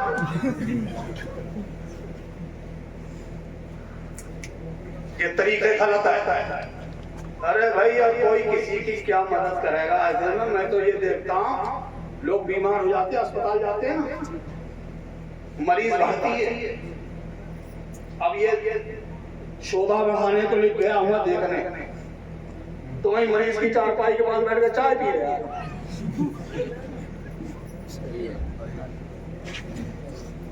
देखा होगा आप लोगों ने, नाचते हुए आए जा रहे हैं अस्पताल में, न्योता बयान करने आए।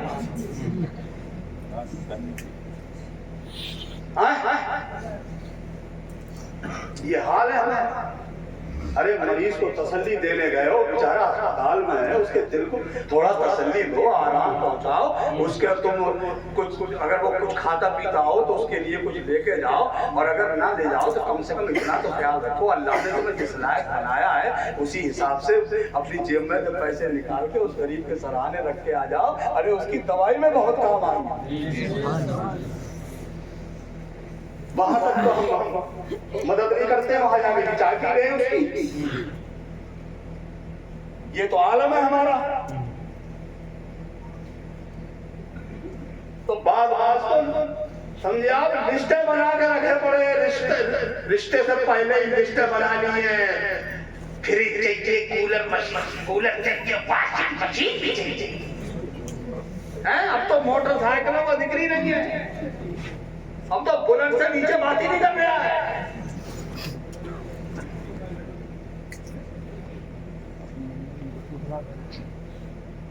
ऐसे ऐसे समझे आप, लड़की वालों का टुटुआ दबाए पड़े हैं, समझे आप। ऐसे ये समझता है आदमी ये कमा के गया है।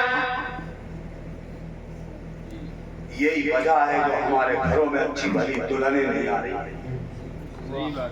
बात यहाँ कह रहा है, हमारे घरों में अच्छी भली दुल्हनें नहीं आ रही है।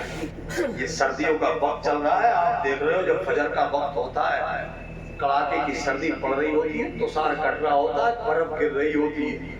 जब मस्जिद के मीनारे से आवाज आती है अस्सलातु खैरुम मिनन नौम, नींद से बेहतर नमाज है, तो ऐसी दुल्हनें आजकल कहाँ हैं जो उस फजर की अजान को सुनकर के अपना बिस्तर छोड़ देते हैं। और तुम बूढ़े हो, कब कपाते हुए, तुम्हें तो रात भर नींद नहीं आई, तुम तो इसी इंतजार में थे कि कैसे अजान हो तो मैं जाऊं, अजान हो तो मैं जाऊं। बुढ़ापे के आलम में तुम कब कपाते हुए उठे, तो अब ऐसी दुल्हन कहाँ कि कब कपाते हुए मस्जिद को आ रहे हो, थरथराते हुए मस्जिद को आ रहे हो। कोई तुम्हें एक कप चाय देने वाला तक नहीं है, कोई तुम्हें गर्म पानी ला के देने वाला नहीं है। अरे ऐसे मौसम में अपने बेटे की दुल्हन लेके ऐसी आओ, ये शान वाली दुल्हन लेके आओ, जब फजर का वक्त हो जाए, कड़ाके की सर्दी हो, तुम बिस्तर से उठो, तुम जब बिस्तंजे खाने में जाओ, अपनी जरूरियात से फारिग होकर के इतनी देर में आओ, इतनी देर में तुम्हारे बेटे की बीवी उठे और किचन में जाए, एक लोटा गर्म पानी तुम्हारे लिए तैयार कर ले, तुम इस्तंजे से बाहर आओ, बाथरूम से बाहर आओ, वो दुल्हन तुम्हारे बेटे की कहे अब्बा ठंडे पानी से वुजू मत करना, मैंने तुम्हारे लिए ये गर्म पानी तैयार कर लिया है। इतनी देर में तुम गर्म पानी से लोटे से वुजू करो, वो दुल्हन तुम्हारे बेटे की बावर्ची खाने में जाकर एक कप गरम गरम चाय बना ले। तुम जैसे ही दरवाजे से बाहर निकलने का इरादा करो, दुल्हन आगे बढ़ के कहे अब्बा अभी नहीं जाना, मस्जिद बाद में जाना, मैंने आपके लिए ये गरम चाय का प्याला तैयार कर लिया है, चाय पियो उसके बाद जाना। अगर ऐसी दुल्हनें चाहते हो तो दौलत मत देखो, सरमाया मत देखो, माल मत देखो, धन दौलत मत देखो, ऐसी दुल्हनें देखो जो अपने साथ में कुछ लाए ना लाए, हाथ में तिलावत करने के लिए कुरान और नमाज पढ़ने के लिए मुसल्ला लेके आया। नारे तकबीर, नारे रिसालत, नारे रिसालत। ऐसी दुल्हनें तलाश करो, और जब ऐसी दुल्हनें आएंगी, खुदा की कसम उनकी नस्ल भी नमाजी होगी, और फिर जब उसके कदम आपके घर में पड़ेंगे तो आपका घर जन्नत निशान बन जाएगा, फिर कोई बवाल नहीं होगा। नेक दुल्हन नेक बीवी, अल्लाह के नबी ने फरमाया मुझे दुनिया में दो चीजें बहुत ज्यादा पसंद है, नेक औरत और खुशबू। अब हम नेक औरतें भूल ही नहीं रहे, इसीलिए हमारा मुआशरा दिन ब दिन खराब होता जा रहा है। और ये जो चल रहा है ना आजकल हमारे मुआशरे में, बीवी की बहन हुई साली, क्या हुई? बीवी की बहन को क्या कहें? साली। चलो मत बता दो, साली।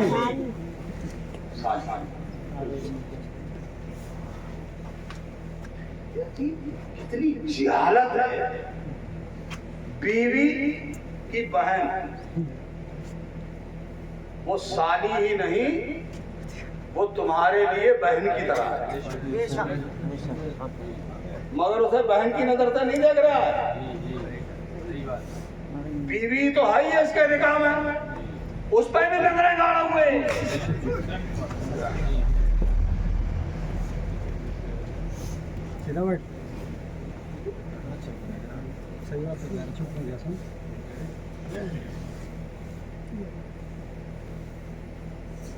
अगर बीवी की बहन से सारे मामला जायज होते तो दो सगी बहनों को एक साथ निकाह में रखना जायज होता।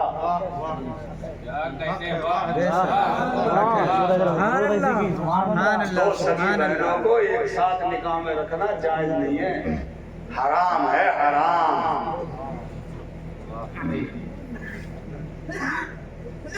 अल्लाह रहम फरमाए। हमारे यहाँ तो रियानियत बेहयाई का ये आलम है कि जिनकी सासें थोड़ी जवान है, ये मसला सुन लो, बहुत सख्त मसला बयान कर रहा हूँ। ये सब बातें बयान करने की नहीं होती है, मगर मैं बयान किए देता हूँ। अगर किसी दामाद ने अपनी सास पर कुछ छू लिया शहवत के साथ, शहवत समझते हैं, जोश होता है आदमी में, अगर उस का इसके मिजाज में वो चीज बनी हुई थी और इसने सास को ऐसे छू लिया तो इसकी बीवी इसके ऊपर हराम हो गई। या कोई ससुर, ये भी बहुत चल रहा है, कोई ससुर अपने बेटे की बीवी को शहवत की हिसाब से अगर जरा सा टच कर दे, छू ले, तो बेटी जो बीवी जो है उस बेटे में हराम हो जाएगी। ये इतने सख्त मसले हैं, इन पे कोई गौर नहीं। वही हरामकारी हो रही है घरों में, और फिर चाहते हो कि हमारे घरों में रहमतों के दस्तरखान उतरेंगे, हमारे घरों में बरकतें उतरेंगी। आजकल जहालत का दौर है।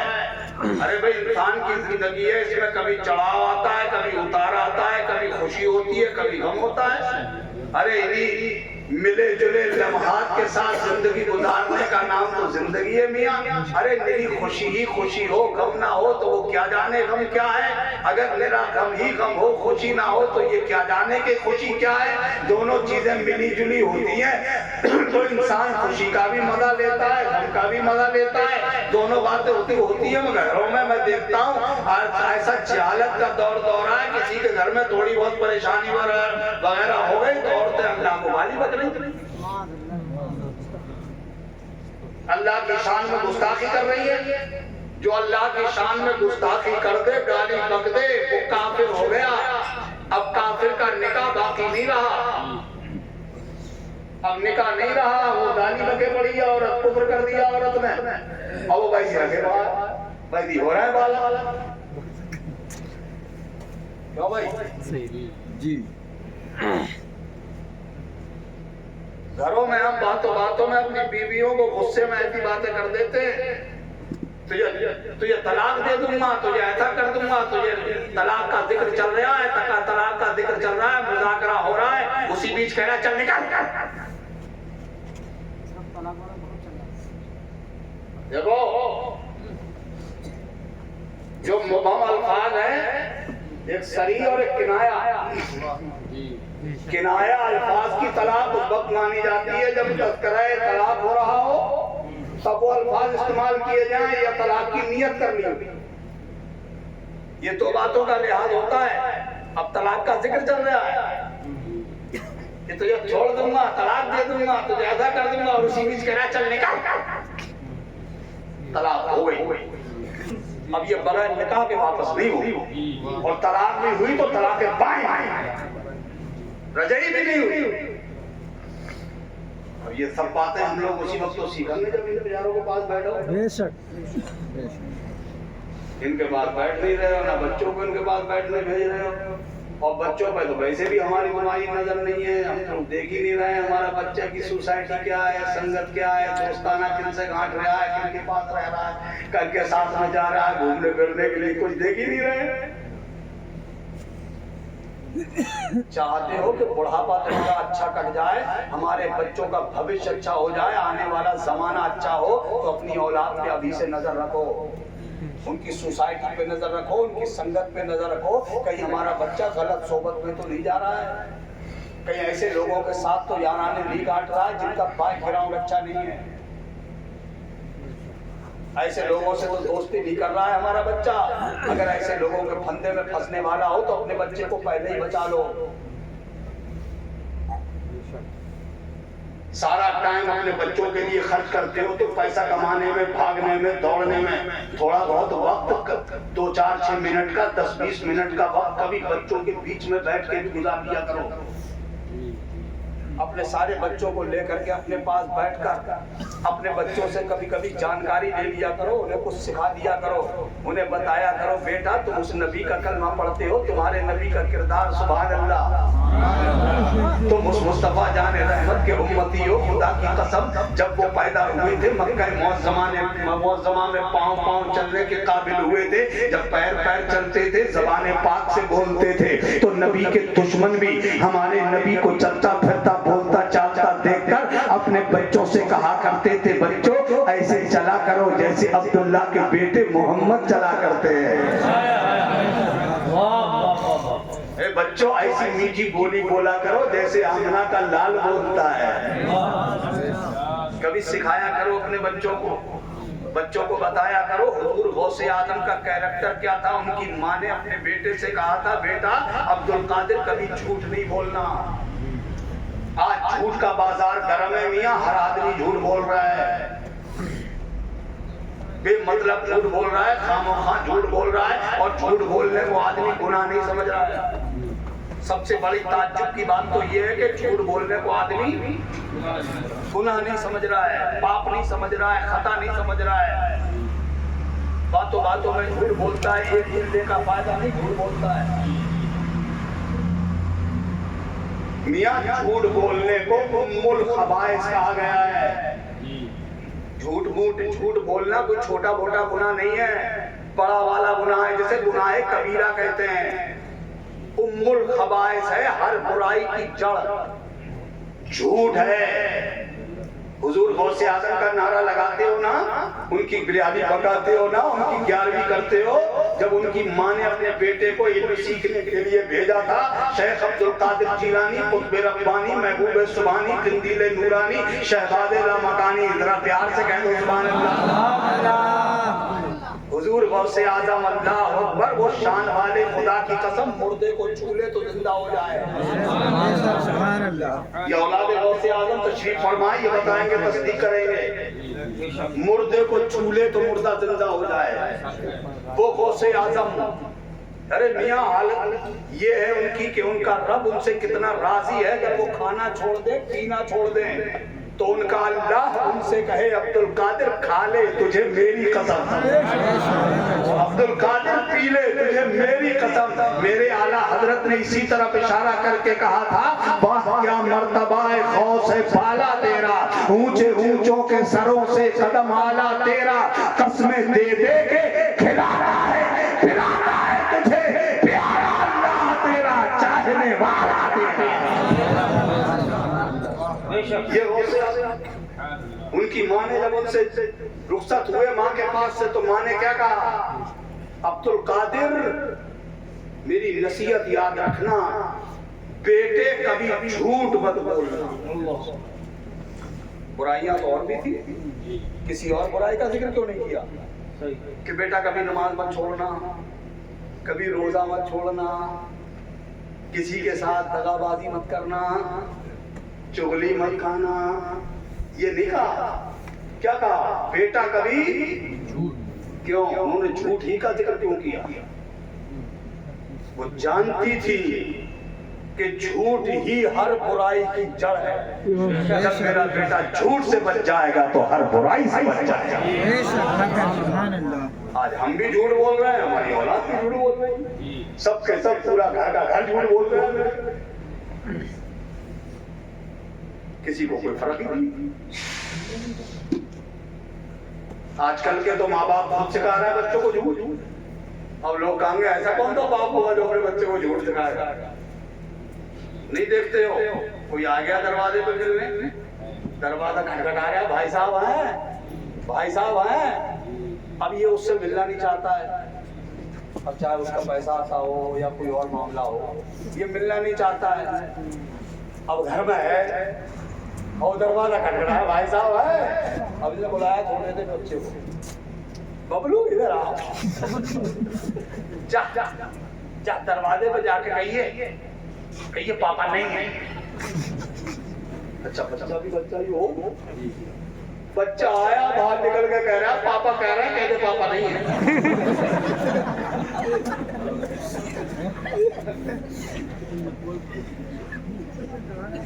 ना चाहते हुए भी झूठ बोलना दिखा रहे हैं।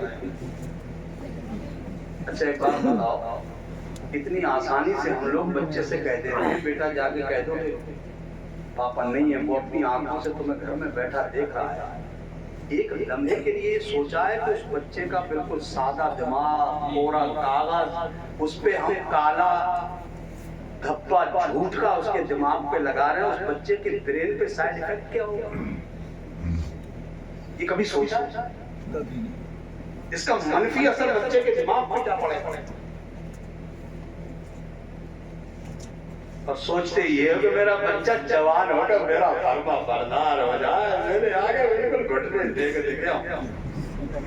पूरी जिंदगी जिसको तुमने को सिखाया ही नहीं, अब चाहते हो कि वो फर्मा बरदार हो जाए।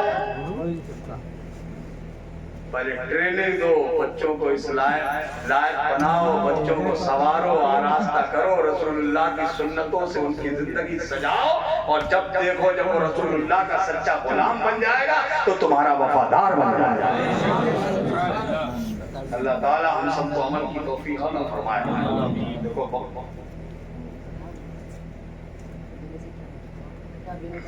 देखो भैया, हाँ वैसे वो तलाक का मसला चला तो था, वो 3 तलाक वाला तो मीडिया ने काफी उस पर विस्तार से बातचीत करी थी कि तलाक 3 तलाक का मसला तो बैन तो है ही है, मगर देखो हम मसला तुम्हें बता दें, तलाक तो होती है ना, आदमी कितने हमारे पास फोन आते रहते हैं, हजरत ईमान से मैं गुस्से में था,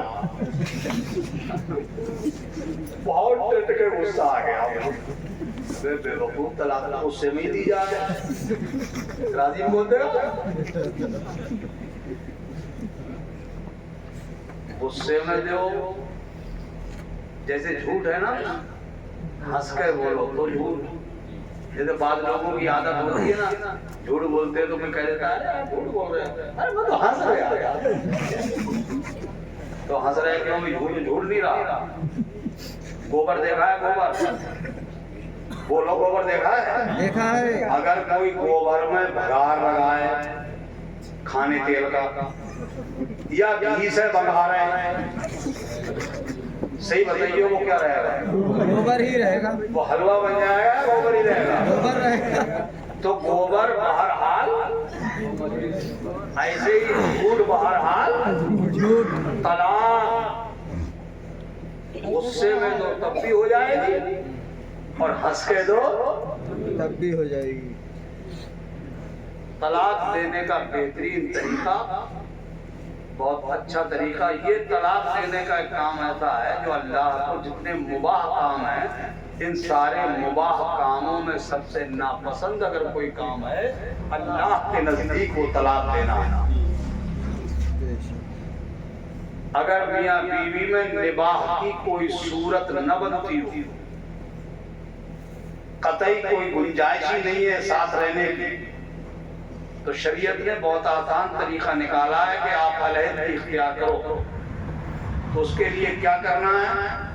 जब आपकी बीवी जो माह एक महीने में औरत को आर्जा लायक होता है, जिसे माहवारी कहते हैं, वो जब वक्त गुजर जाए, जब वो नहा ले, पाक हो जाए, तो उस पाकी के दिनों में शौहर को चाहिए कि एक तलाक दे।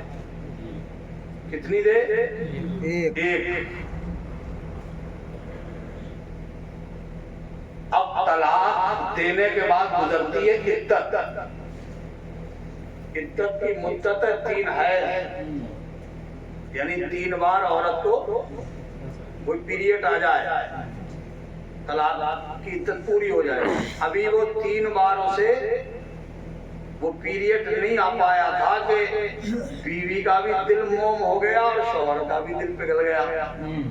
अब दोनों एक साथ रहने पे राजी हो गए, तो अब वो क्या करे? तो अब उसे कुछ और करने की जरूरत नहीं है, ना निकाह करने की जरूरत है, ना कहीं और जाने की जरूरत है। बीवी अपने शौहर की बीवी बन जाए और शौहर अपनी बीवी को बीवी बना ले। समझ रहे हो बात को? यानी अगर शौहर उसे प्यार कर ले, बोसा ले ले, आगोश में ले ले, इसे कहते हैं रजअत। यानी उसी इद्दत के दौरान ही, इद्दत खत्म होने से पहले पहले, और अगर इद्दत का पीरियड, इद्दत का टाइम अगर मुकम्मल हो गया, उसके बाद वापस लाना चाहता है तो अब नहीं, अब निकाह करना पड़ेगा।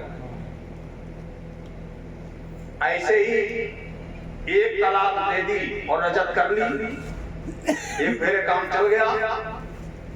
अब 1-2 साल गुजरने के बाद में फिर खटक गई, अब फिर बनने की सूरत नहीं बन रही है, अब निभाह हो ही नहीं सकता, दोनों अपनी अपनी तरफ को तलवारें खींचे पड़े, तो अब क्या करें? तो फिर वही वक्त आएगा, औरत पाकी की हालत में हो तो शौहर एक तलाक दे। कितनी दे? एक। अब अगर एक तलाक देने के बाद फिर इनका हफ्ता, महीना भर, 15 दिन गुजरे, फिर इनका मन हो गया एक दूसरे के करीब, बीवी भी चाहती मैं अपने शौहर के साथ रहूं और शौहर भी चाहता है मैं अपनी बीवी को रखूं, तो ये फिर से रजत कर ले, फिर भी बीवी बन के रहे, कोई हर्ज नहीं। अब ये रहते रहे, 1-2 साल फिर गुजरे, अब फिर इनमें टेंशन हो गया, अब फिर नहीं पट रही है। अब जब तीसरा नंबर आए और जब कोई सूरत ही नहीं दिख रही है ना बचने की, अब जब तीसरी बार नौबत आएगी तीसरी तलाक देने की, अब ये तीसरी जब तलाक देगा, अब इद्दत की मुद्दत गुजरे या न गुजरे, ये अगर वापस आना चाहती है या ये वापस लाना चाहता है तो बगैर हलाले की कोई सूरत नहीं है।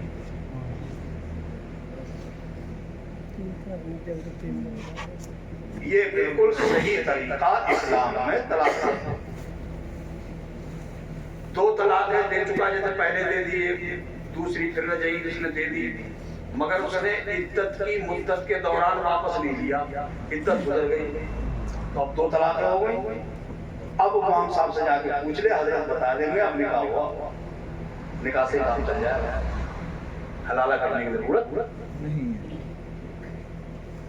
और हलाले में भी ये भी कोई कैद नहीं है। ये लोगों ने बहुत मजाक बनाया हमारे इस शरई मसले का, दुनिया भर में मैं देखता था, बहुत डिबेटें होती थी, लोग मजाक आज भी इस्तेज़ा करते हैं, उसको बात को समझते तो है नहीं, वैसे इस्तेज़ा करते हैं। कुरान पाक में हलाले का ये हुक्म नहीं दिया गया कि साहब किसी ने 3 तलाक़ दे दी तो दूसरे शौहर के साथ में निकाह कर दिया, वो दूसरा शौहर उसके साथ रात गुजारे, फिर वो ये तय कर ले कि दोबारा फिर दूसरे तलाक दिए तो वो फिर आगे से, ये सब जो ढोंग रचा जाता है ना हमारे, ये सब गलत है।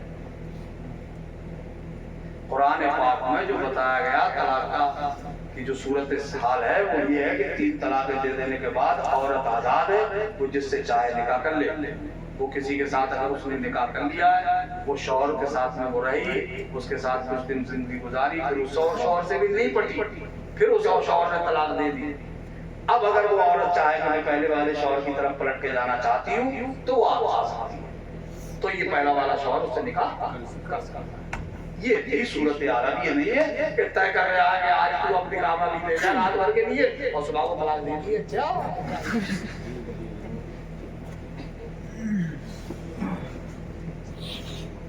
ये सब बेलावली की बात। तो ये तो निकाह मौक़त हो गया, और निकाह मौक़त हमारे हराम, तो राज़ियों में चलता है, हमारे यहाँ कहाँ है?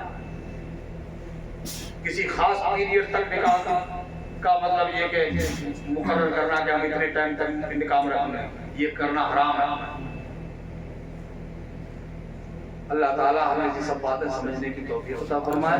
ये बारीक मसले हैं, ये तो हजरत अल्लामा मोहम्मद साहब अल्लाह आपके यहाँ एक बेहतरीन आलिम दीन जो शरीयत के असरार और रूह को समझते भी हैं। ऐसे इमामों को हजरत हाफिज साहब अल्लाह भी तशरीफ फरमाए माशाल्लाह। ऐसे दीनदार लोगों को अपनी मस्जिदों में पढ़े लिखे लोगों को रखो, इनसे दीन की बातें सीखो। देखो वक्त गुजारते हैं हम लोग, थोड़ा बहुत आके अपने हजरत के पास बैठ गए, हजरत दर्स देते हैं उसमें शरीक हुए, 10-5 मिनट निकाल लिया करो, क्या रखा है। पूरा वक्त तो हम लोगों का इधर उधर गुजर ही जाता है। जब इनके पास बैठोगे तो बहुत सारी दीन की बातें आपको मालूम भी होंगी और उनसे फिर आप बचने की और बुरी बातों से बचने की भी कोशिश करोगे। मैंने ये चंद बातें आपके सामने रख दी हैं। अल्लाह ताला पहले मुझे फिर आप सबको अमल करने की तौफीक अता फरमाए। बाखिर दावाना अल्हम्दुलिल्लाह रब्बिल आलमीन। रहा गुलशन फूल खिलेंगे, रही जिंदगी फिर मिलेंगे। सब लोग कलमा शरीफ पढ़ लीजिए, ला इलाहा इल्लल्लाह सल्लल्लाहु अलैहि वसल्लम। अस्सलामु अलैकुम व रहमतुल्लाहि व बरकातुहू।